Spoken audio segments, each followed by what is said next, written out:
Grande? Lá atrás, na cozinha. Obrigado. Bom, boa noite, senhoras e senhores. Sejam todos bem-vindos à Casa do Caminho, Centro Espírita, nosso lar, Casa do Caminho. Boa noite aos nossos amigos que nos assistem pela internet. Quem quiser acessar é www.casadocaminhosantana.com.br.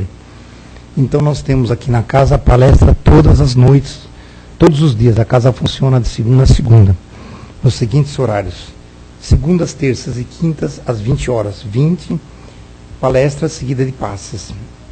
Às quartas-feiras às 14 horas e sábados às 15 horas, as palestras, em seguida depois de distribuição de lanches e sucos para os moradores de rua aqui na Avenida Cruzeiro do Sul. Domingos tem palestra às 10 horas da manhã com evangelização infantil.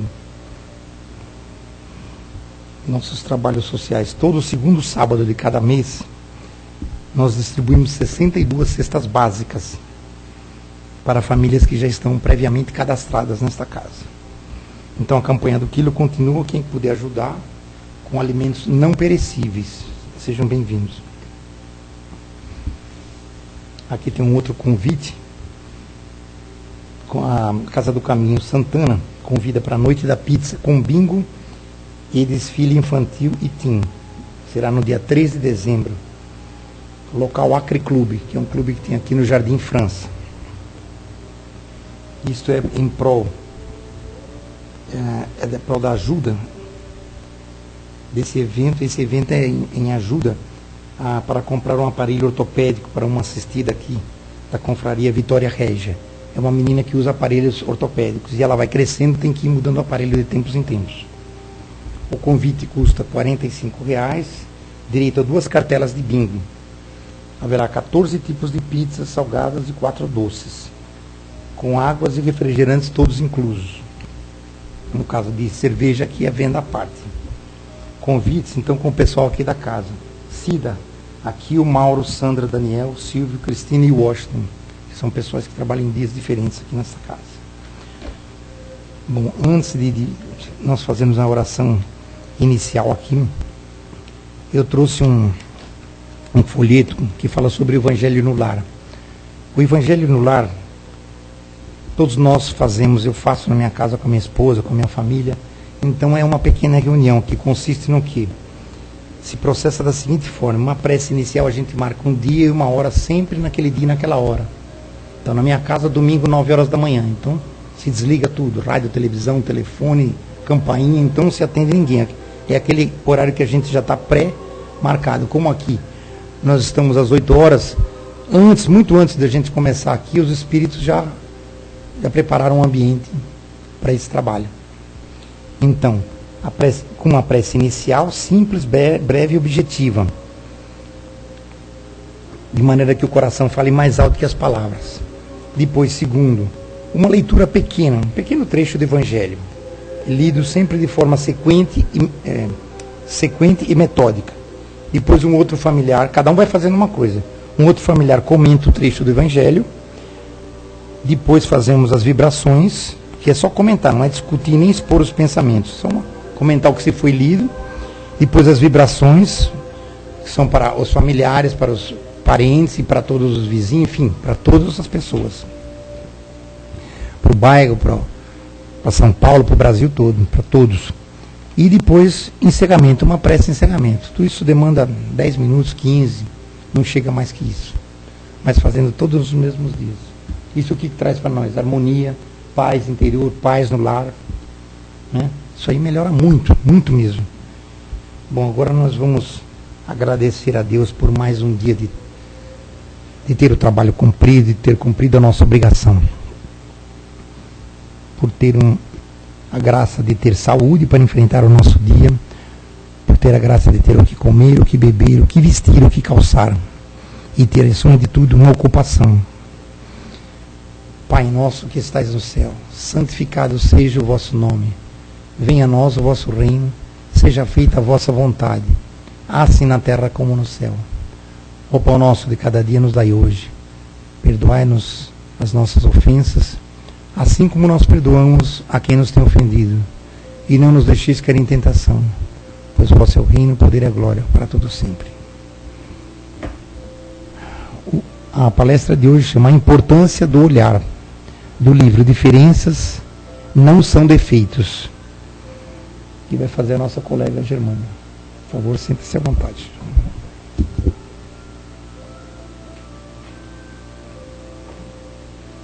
Boa noite a todos.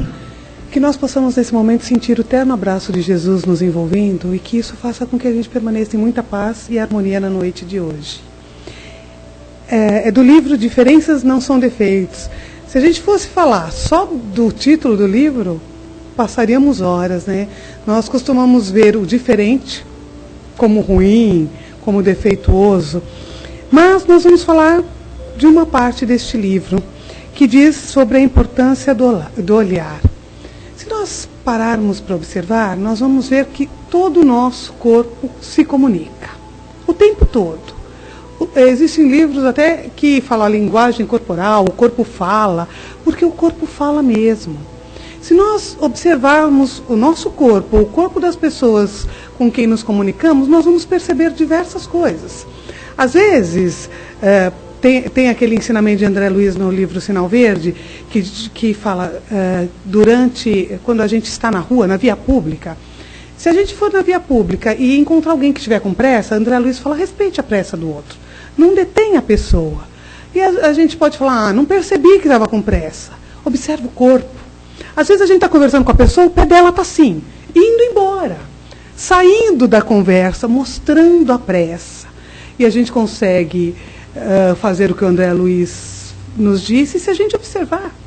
Nós podemos observar, às vezes, quando a gente é um pouco agressivo com as pessoas, que elas se defendem, elas cruzam os braços, é uma defesa.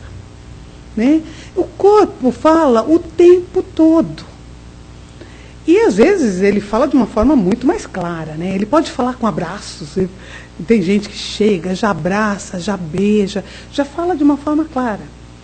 Como pode ser também com tapas, pontapés, socos. É o nosso corpo amando ou sendo agressivo e se comunicando o tempo todo. Tem, então, entre essas colocações do corpo, algumas sutis, como o pezinho que vai, às vezes, mesmo o pezinho, a pessoa falando, a gente fingindo que concorda com a pessoa, e o nosso pezinho assim, né? Dizendo, olha, não estou concordando com nada que você está me dizendo. E a gente não percebe que a pessoa, apesar de estar ali nos dando atenção, nem concorda com a gente, mas o corpo dela está falando isso. Temos esse que é mais claro, de abraços, de tapas, mas temos um que é muito mais discreto, uma comunicação muito mais discreta, que é a comunicação do olhar. Nós nos comunicamos o tempo todo através do nosso olhar. Nós falamos o tempo todo através do nosso olhar. E é por isso que a gente vai falar sobre a importância do olhar na noite de hoje. É mais discreto, mas, segundo o autor deste livro, que é Vanderlei Oliveira e Hermance Dufault, eles acreditam que o sentido da visão é o sentido que mais capta as informações de todos os nossos 5 sentidos. Eles colocam no livro que a visão capta 9/10 de tudo ao nosso redor. E os outros sentidos captam 1/10 do restante que a visão não captou. Se nós pensarmos, né, nós entramos nessa sala, nós temos diversos estímulos. Talvez o nosso consciente não tenha percebido, mas nosso olhar captou tudo que está nessa sala. E a gente, às vezes, nem se dá conta de tudo que nós recebemos. Mas ele captou tudo que está no ambiente. Por isso que eles dizem que 9/10 da nossa percepção, da nossa comunicação, vem da nossa visão, do olhar. Aí nós temos que ter consciência de que o nosso olhar, é muito comum a gente ouvir, os olhos são a porta da alma, né? E são. Esse autor coloca como uma tela, onde os nossos sentimentos mais secretos são revelados através do nosso olhar. A gente consegue, se a gente fizer um estudo do como o nosso corpo fala, a gente consegue até conter o nosso corpo falando. A gente sabe que a nossa sociedade até nos repreende por muitas coisas que falamos. Então a gente não fala, mas o nosso corpo fala. Aí a gente aprende o que ele fala e a gente começa a segurar as informações que porventura ele possa passar. Mas aí tem um olhar que não adianta, aí não adianta. Ele vai revelar tudo, até o que nem nós temos consciência. Por isso que diz que o olho é a porta da alma. Por isso que muitas pessoas não conseguem encarar outras pessoas. Porque é difícil mesmo. É difícil a gente abrir a porta da nossa alma, a porta da nossa história para pessoas, às vezes estranhas. Ou às vezes que nos intimidam. Às vezes a gente abaixa o olhar, foge, né? Porque é difícil mesmo. Então, essa tela revela tudo o que nós temos dentro de nós. É o espelho de tudo o que nós sentimos. Então, nós podemos observar no nosso dia a dia. Nós podemos ver olhares de malícia. Não é comum? É muito comum. A pessoa não falou nada, mas a gente sabe que ela maliciou o que foi dito, que ela maliciou a situação, pelo olhar que ela deu, pelo simples olhar que ela deu. Nós podemos observar olhares de crueldade. Às vezes a gente vê assassinos, criminosos, e eles, quando são pegos, nem dão depoimento, mas não precisa. É só ver o olhar para ver o que vai dentro da alma desses nossos companheirinhos, né? Quantas vezes nós não vemos e não mandamos os olhares de ciúme? Ninguém gosta de um companheiro, uma companheira ciumenta, né? Então a gente se controla. Se controla ao máximo. A gente não vai falar, não vai reclamar, porque pode brigar, mas o nosso olhar revela que a gente está sentindo ciúme. O olhar do nosso companheiro, da nossa companheira, revela que está sentindo ciúme. Aí tem outro olhar do desespero. Às vezes a gente pode ignorar alguém que precisa de ajuda, mas a gente não pode negar que viu o desespero no olhar daquela pessoa. Está ali, está nos contando tudo. A gente pode até arrumar muito desculpa, mas a pessoa não falou nada. Só precisando de ajuda ali, quase se afogando, né? Pedindo socorro. Mas, poxa, mas não me falou nada. Não precisava. O olhar de desespero daquela pessoa dizia, olha, socorro. Mas às vezes a gente não quer ajudar, então arruma uma série de desculpas. Não a partir de hoje, que a gente está tomando consciência de que os olhares nos dizem muitas coisas. Podemos encontrar olhares de desconfiança, isso é horrível, né? Quando a gente está falando uma coisa com toda sinceridade e percebe que a pessoa não está acreditando. E a gente se comunica. Mesmo que ela faça, não, tá ok, eu acredito em você. Você percebe que não adiantou você falar nada. O olhar dela diz. Agora, um olhar que nós temos que tomar cuidado é aquele olhar que registra os males alheios. Como a gente é bom nisso, né? A gente pode não ter percebido as imagens de Jesus Cristo nessa sala, porque às vezes o nosso inconsciente faz a gente ignorar. Mas aconteceu alguma coisa errada, o nosso olhar está ali, acesinho, pronto para registrar. Tem o olhar que desencoraja boas obras. Quantas vezes a gente está com a melhor das intenções e recebe um olhar que a gente fala, nossa, foi um balde de água fria. E a gente até desiste do que faria, porque aí a gente vai falar, mas nem falei nada. Precisava falar? Bastou olhar, o jeito que você olhou, e as discussões ficam até engraçadas, né? Porque a gente fala, pelo amor de Deus, não vou fazer mais. Mas não vai fazer mais porque eu não falei nada. Não falou verbalmente, mas falou com o olhar e a gente capta isso. Tem um olhar de repulsa, que também é muito ruim, né? Às vezes a gente faz isso, mas quando vem para a gente é horrível. É horrível quando a gente sente que a pessoa está nos olhando com repulsa. Por qualquer que seja o motivo. E quantas vezes nós não olhamos com repulsa? Às vezes a gente está num local público, uma pessoa que não tem condições de uma higiene melhor, de alguma vestimenta melhor, e a gente olha com um olhar de repulsa. E aí a gente sabe que agora o nosso olhar diz uma série de coisas que podem ser assim, muito tristes sobre nós. Aí a gente fala, então vamos disfarçar o olhar. Pronto. A gente já sabe que pode ficar quietinho, é só não falar, que aí as pessoas não sabem o que a gente está pensando. O nosso corpo a gente já sabe que controla. Peraí, o pezinho está querendo ir embora, segura o pezinho. A gente está com uma atitude meio agressiva, segura a mão para que a atitude não seja agressiva. A gente controla o nosso corpo. Porque às vezes a gente está com uma raiva de uma pessoa, o que a gente faz? Segura. Porque o corpo simboliza que a gente quer agredir. Então, para que a gente não agrida verbalmente e para que o nosso corpo não diga que a gente quer agredir, a gente segura as nossas mãozinhas. Então, a gente já sabe isso, segura as mãozinhas. E agora a gente sabe que o nosso olhar fala. A gente fala, então vamos disfarçar o olhar. A gente pode treinar isso também. Pode treinar, disfarçar o olhar e dissimular aquilo que vai dentro de nós. Só que nós não podemos esquecer que existe uma carga energética que não dá para disfarçar.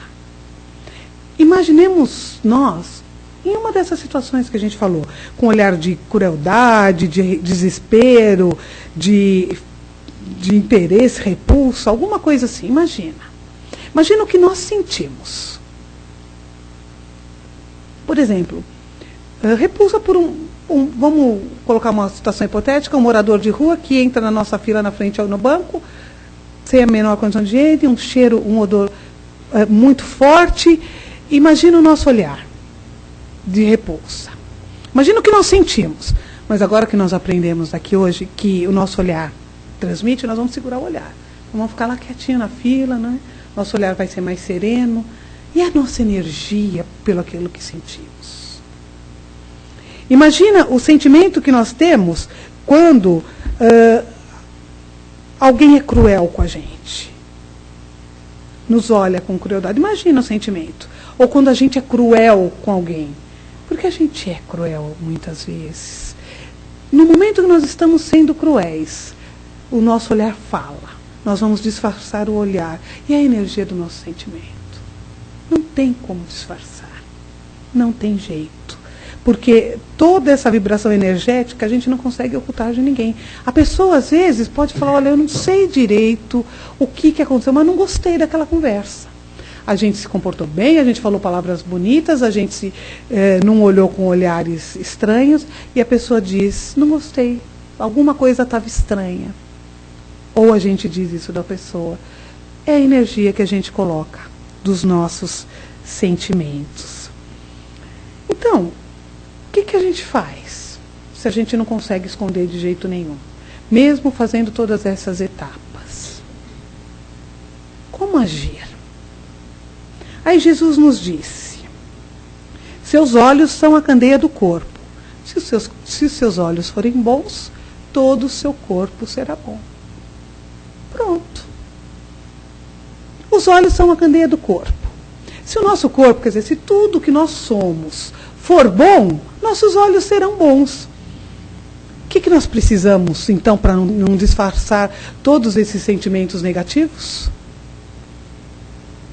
Diminuir os sentimentos negativos, não tem mágica, não tem o que fazer. Para que a pessoa não sinta uma energia ruim, a nossa energia tem que ser boa.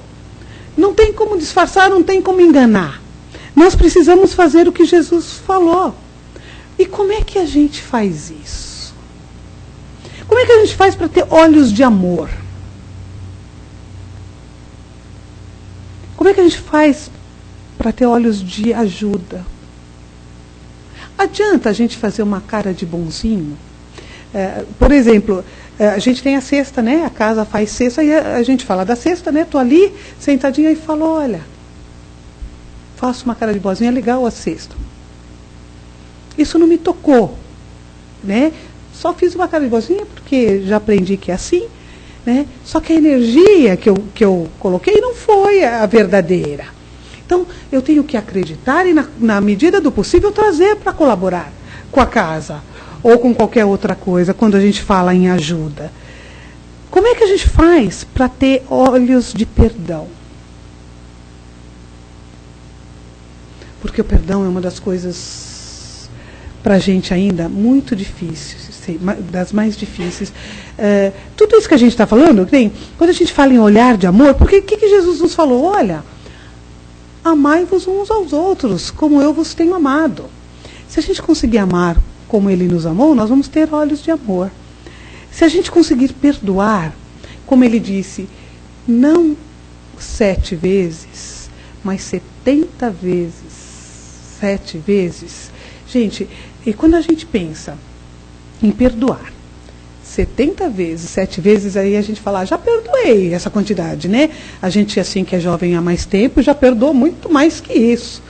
Mas não é 70 vezes, 7 vezes qualquer erro. É 70 vezes, 7 vezes o mesmo erro. Aquela pessoa que nos magoou, do mesmo jeito, a gente perdoa todas essas vezes. Porque se for só 70 vezes, 7 vezes, a gente faz a continha facinho, né? Passou uns anos, a gente cumpriu a meta que Jesus nos deu. Mas é 70 vezes, 7 vezes cada pessoa que nos magoa. Cada situação que se repete. Então, se a gente for fazer essa conta maluca, é perdoar sempre. Em qualquer situação. Nunca deixar o perdão para depois.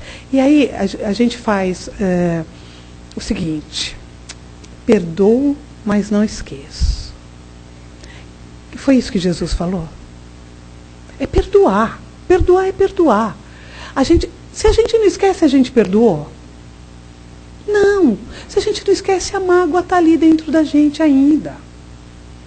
E não é muito inteligente isso, porque, vamos imaginar, tivemos uma divergência com alguém e nos magoamos muito. Aí essa pessoa continua a vida dela, e eu estou aqui com aquele sentimento de mágoa, perdoo, mas não esqueço, com aquele sentimento de mágoa, E a pessoa vai seguindo, e o que nos dá mais dor é isso, né? A pessoa vai seguindo, vai melhorando, vai sendo feliz, e a gente não consegue entender. Como é que aquela pessoa que nos magoou tanto consegue viver a vida dela e ser feliz? Para quem que a mágoa faz mal? Para quem sente a mágoa. Dói no nosso peito. A pessoa esqueceu, pediu perdão, está mudando a vida dela, continua a caminhada dela, mas nós estamos com aquela dor assim, alimentando, porque a gente gosta, né? A gente alimenta aquela dor. Acontece alguma coisa com a pessoa, a gente, olha, tá vendo? E vai alimentando aquela mágoa dentro da gente. E faz mal para a gente.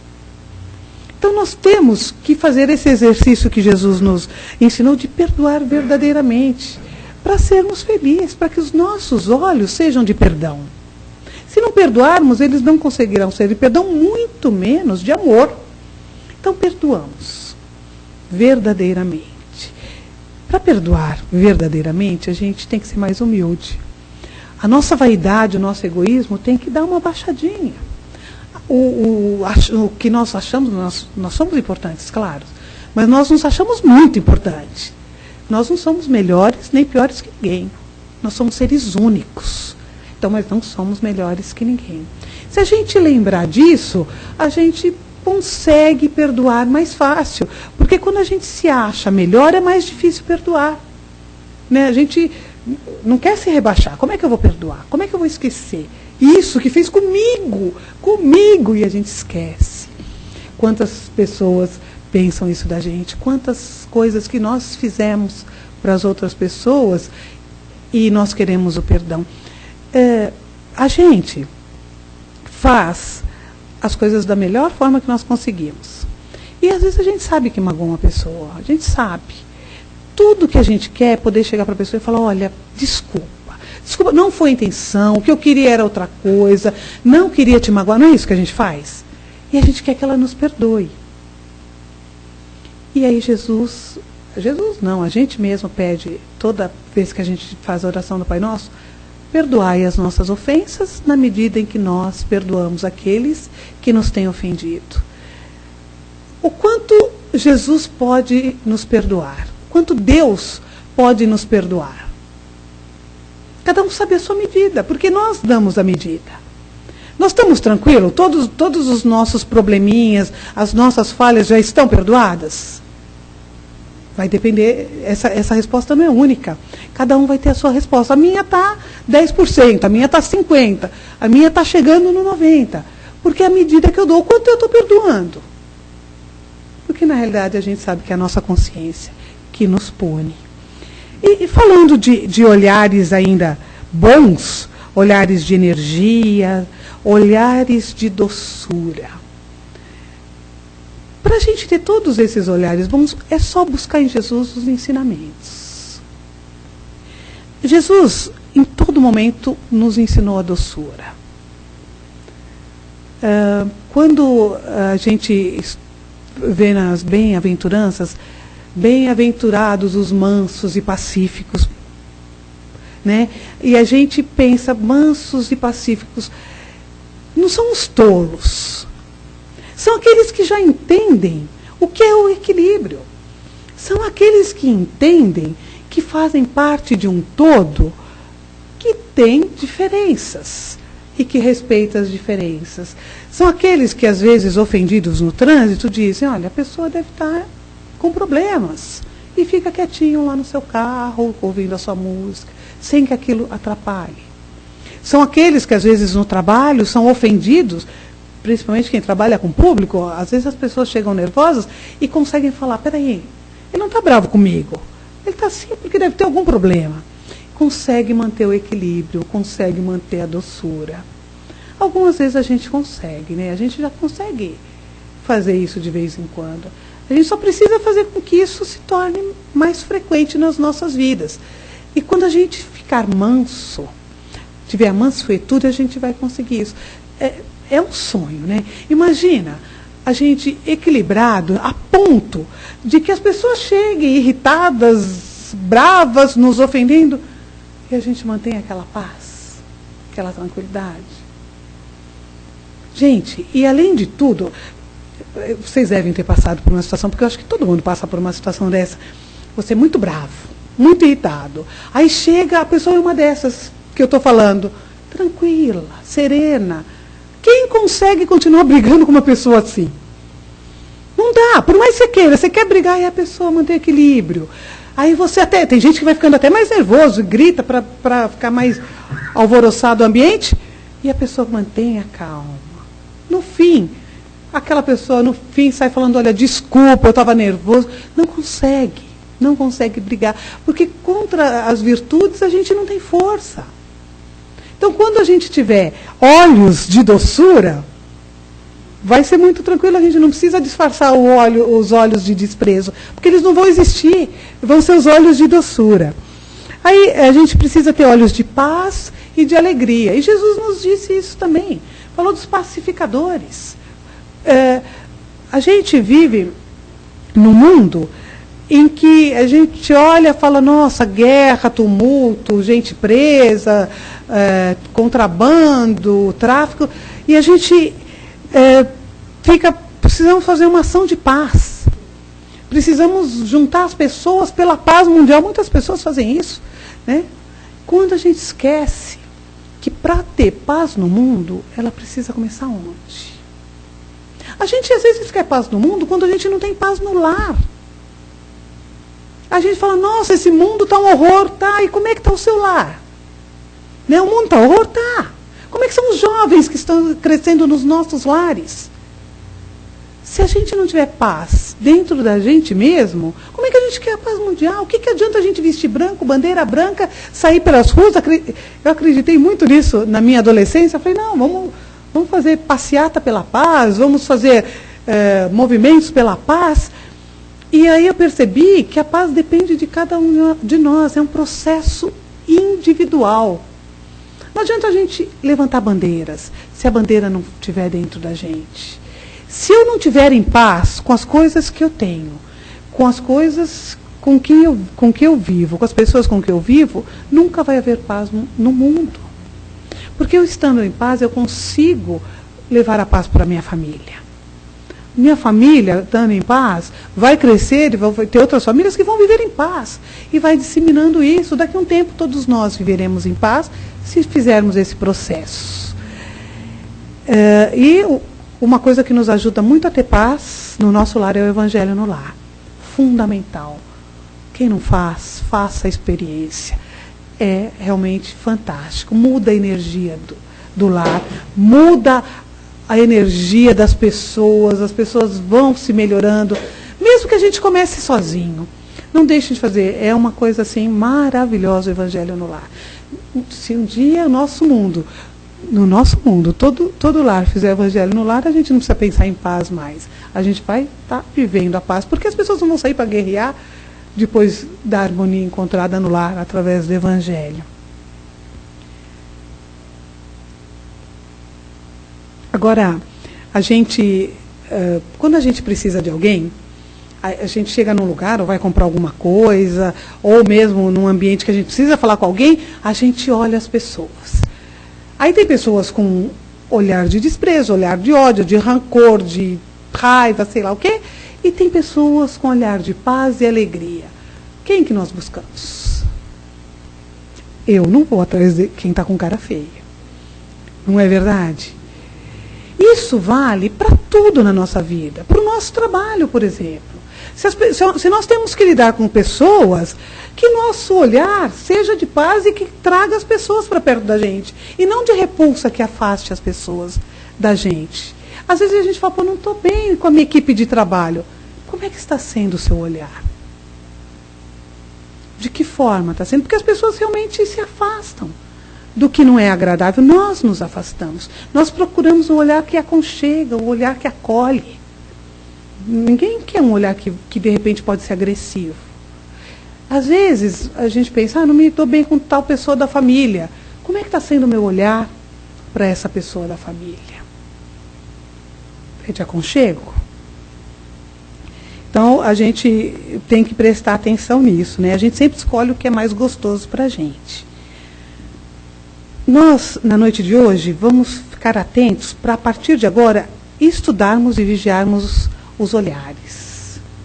Não só os dos outros, principalmente os nossos olhares. Porque os dos outros a gente vigia o tempo todo já, né? A gente não precisa nem se esforçar para isso.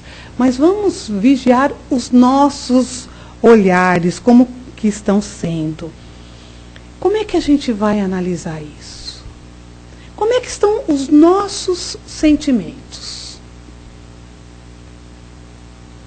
Daí dá para saber como é que está sendo o nosso olhar. Como é que eu estou hoje? Eu estou com raiva? Meu olhar com certeza não está agradável. Estou tranquila? Com certeza está mais sereno o meu olhar. Como é que está meu sentimento? Na realidade, o olhar é só uma dica para ver o que está vindo por dentro da gente. O que nós sentimos sobre tudo que nós vemos, isso é extremamente importante. É de fato o que nós somos. Olhamos o mundo agora. Como é que nós vemos o mundo? A grande maioria das pessoas, infelizmente ainda, analisa que o mundo está cada vez pior. Aí você fala, não, peraí, tem algumas coisas que estão melhorando. Aí a pessoa pega uma coisa, outra coisa, você fala, tem tanta coisa que às vezes você sai até convencido de que está ruim mesmo, né? Porque a pessoa traz tudo isso. E é o que ela traz dentro dela. Porque o jeito que nós vemos o mundo é como é tudo que nós trazemos dentro de nós. Olha como isso é sério. Quando a gente dá uma opinião sobre qualquer situação, de como nós vemos a situação, nós estamos dizendo o que está dentro de nós. Vou usar mais uma vez o exemplo da cesta básica. Nós podemos ver assim. Cesta básica. Esse pessoal está mal acostumado. Ao invés de se esforçar, trabalhar e buscar o sustento, não, vem na casa espírita, vai na igreja. Tem uns que vêm na casa espírita, vai na igreja católica, na igreja evangélica. É a minha visão. É o meu sentimento. Porque se eu tivesse essa situação, provavelmente era assim que eu agiria. É o que está dentro de mim. Aí eu posso ter outro olhar. Não, realmente a pessoa vem numa casa espírita pedir um auxílio de alimento porque ela não está conseguindo sozinha. A gente sabe que a situação é difícil, a pessoa está batalhando, mas a família é grande, nem todos trabalham. Gente, a cesta básica está aumentando todo mês. Todo mês quem faz compra está vendo isso. Aí é o meu olhar. Provavelmente, se eu tivesse na mesma situação, eu só iria pedir uma cesta básica se realmente eu não tivesse condições de arcar com toda a alimentação da minha família, apesar de batalhar, de buscar. Então, a opinião que nós damos sobre o que nós vemos é o que está dentro de nós. Então, muito cuidado. Muito cuidado. Porque se as nossas opiniões não são muito boas do que nós vemos aí para fora, É porque nós precisamos melhorar aqui dentro. Na realidade, o olhar para fora revela o nosso mundo inconsciente. É a forma que a gente vê. A gente pode ver a coisa do lado bom e do lado ruim. Estava assistindo uma reportagem já faz muito tempo, principalmente nessa época, né, que as flores caem, as ruas ficam todas cheias de flores. Aí tinha uma reportagem falando de uma rua que estava assim, toda colorida. Aí a repórter entrevistou uma pessoa, ela falou assim, é um horror essa época. Olha que sujeira, olha, horror. Não adianta, varre hoje, amanhã está sujo de novo. Aí entrevistou outra pessoa, fica lindo o colorido nessas ruas. É o jeito que a pessoa olha o mundo. E é isso que a gente tem que ver. E para a gente olhar o mundo melhor, a gente tem que ir trabalhando as coisas melhores dentro da gente. Gente, olha, não é muito mais gostoso a gente olhar para as flores no chão da rua e dizer, olha que colorido maravilhoso? Não é muito melhor do que a gente se irritar e aquela sujeira nos incomodar? Percebe que se a gente conseguir olhar o mundo melhor, nós vamos ser mais felizes. Se nós buscarmos nas coisas os pontos positivos, nós vamos ser mais felizes.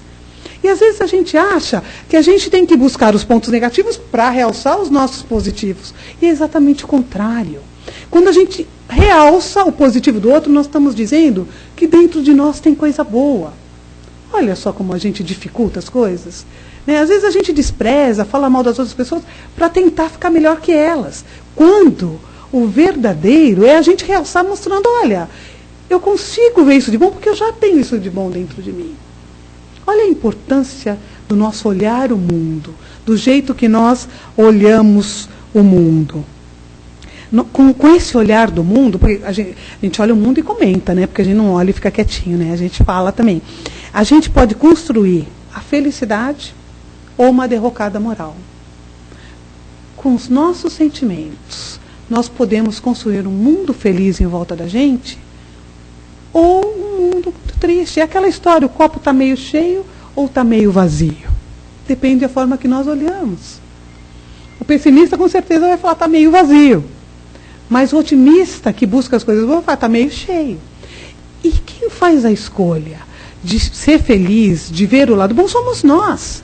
A gente pode acordar um dia e decidir que o dia vai ser uma droga, tudo vai dar errado. A gente escolhe e dá tudo errado. Gente, a gente é bom nisso. Dá tudo errado mesmo, porque a gente chega, já acha que o café não está bom, que ficou fraco, aí chega no trabalho, acha que a pessoa não cumprimentou com cara boa, e aí vai, uma coisa atrás da outra. Porque nós escolhemos isso.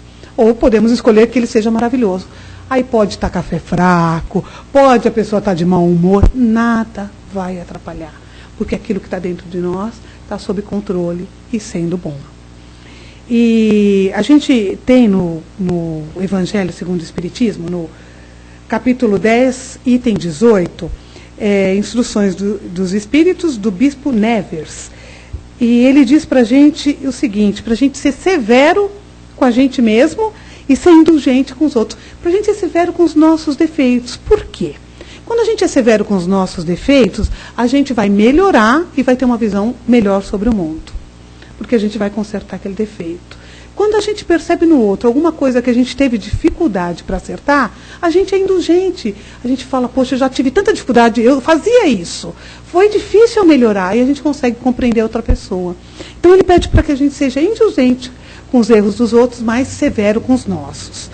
E ele diz que o verdadeiro caráter da caridade é a modéstia e a humildade. Por isso que a gente falou, o orgulho e o egoísmo atrapalham muito para que nós sejamos pessoas melhores. Né? Então, a modéstia que a gente tem que ir trabalhando dentro de nós e a humildade vai fazer com que a gente veja, ele diz assim, apenas superficialmente o defeito dos outros. A gente não vai deixar de ver. A gente vai ver, mas vai ver superficialmente, não vai valorizar o defeito. Pelo contrário, vai fazer com que a gente busque naquela pessoa algo de bom e ressalte. Ele tem esse defeito, tem esse defeito, mas olha o que ele tem de bom.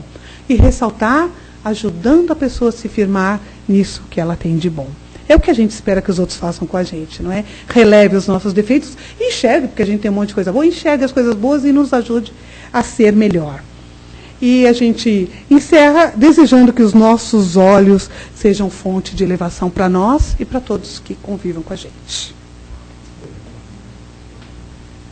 Para completar o que você disse, aí no caso das flores, eu vejo assim, é o olhar do otimista e do pessimista.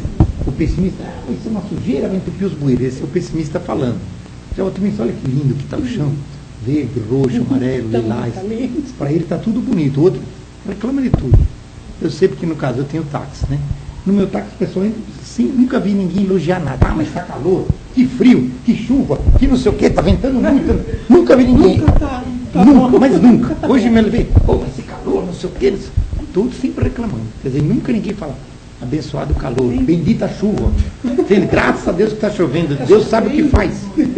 Ninguém fala isso, todo mundo mete o pau. É o que está lendo, essa chuva não para mais, não sei o quê. É o que está todo mundo reclama. Eu não vejo um que seja agradecendo os benefícios que Deus nos manda, mas sabe? É verdade. Pode ver. Então, 99% das pessoas são pessimistas, reclamando do tempo, disso, daquilo, da política, do futebol, tudo reclamando. Ninguém dá um voto de confiança para melhorar. ou de valor. Entende? Eu vejo, eu lido com o público, eu sei isso. É simplesmente reclamando. Bom, se alguém tivesse uma pergunta, por favor. O olhar não está combinado com a palavra, né? Que o olhar varia muito, né? Agora, a palavra sempre tem aquela modulação, aquela coisa, entonação, né? A pessoa quer dizer uma coisa, mas parece que está dizendo outra, né? Então, ela pode até dizer... Há muita ligação entre o olhar e a palavra. A gente consegue mais disfarçar a palavra, principalmente se a gente trabalhar a neurolinguística, por exemplo, treinar o que falar, os artistas que treinam as fisionomias, os gestos e tudo mais. Mas, quando a gente fala, mesmo que a gente não diga, como o senhor falou, vai a energia, né? E aí a pessoa sente, sai pela palavra. E a gente sente, mesmo que diga eu te amo, se a energia for de ódio, não adianta. Que é que Jesus falou, que é o que sai da boca. Sai da boca, porque sai do coração, né? Porque sai do coração. E é isso, tudo que sai do nosso coração é a forma que a gente vê e comenta o mundo, né? Com certeza... se Deus quiser, vão aparecer mais passageiros otimistas. Vamos torcer para isso. Quando a gente pegar táxi, gente, vamos lembrar disso, vamos falar de coisas boas, porque isso ajuda a melhorar o dia do taxista. Imagina ele do sol, porque está sol mesmo, no calor, porque está calor mesmo, no trânsito, porque está trânsito mesmo, e ainda alguém reclamando. Então, quando a gente já sabe disso, que a gente possa, né, ajudar nessa situação. Mas é verdade. É verdade. E é contagioso, né? Se está num local que alguém reclama, todo mundo começa a reclamar.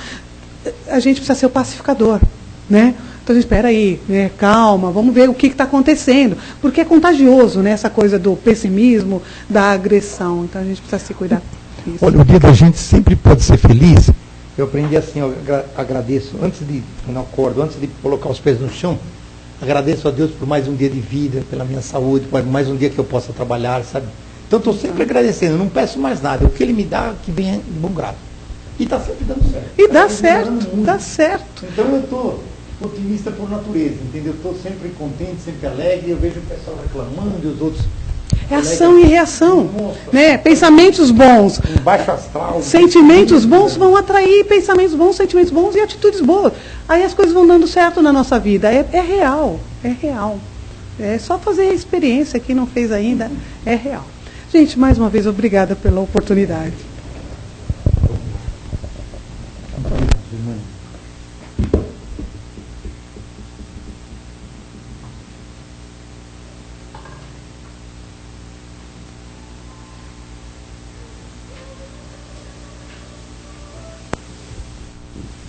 Bom, chegou agora o nosso momento de agradecer a Deus e fazer as nossas vibrações pelos nossos irmãos menos favorecidos. Vamos agradecer por tudo que Ele nos dá, pela proteção